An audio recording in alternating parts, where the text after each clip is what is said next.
Şu ana plastinkani. Gördüңүздөр кандай Buna ne tolka bu 3 talik. Nima? Buna barka kurugli qilib qo'ysa ham bo'ladi. Kruglidan qo'ysangiz. Kurugli yasash kerak. Center qilasiz. Mana buni qarang qancha. Yerga qo'yganingizda bo'g'ichi. Meniki mana shu yergacha kelgan. Kerak emas yerga. Turbi mana shuncha o'zim. Men qara bu yerda. O'z. O yoqdan borku qancha ekonomika bo'ladi. O yoqdan shilang tab yoqqa kelguncha bilasan qancha shilang olishing kerak. Bu yerda mana karotka kalta shilangni ololadi. Menda shilang 3 metrlik olinganda. Ana shu 3 metrlik uni olmash kerak. Ha? эсеп кетти канча Olingan o'sha 80 shilangida.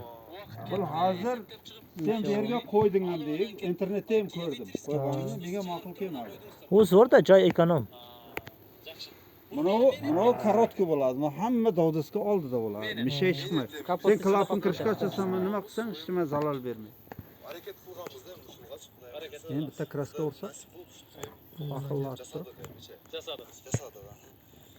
жакшы Жасадым. Бааларын сиздер өзүңүздөр жасайсыздар жакшы жыйынтыктайбыз анда демек баасы 110 миң сом Hem düşüp bereriz. Yana ikkita kristalini olishim, bitta kristalini olishim kerak.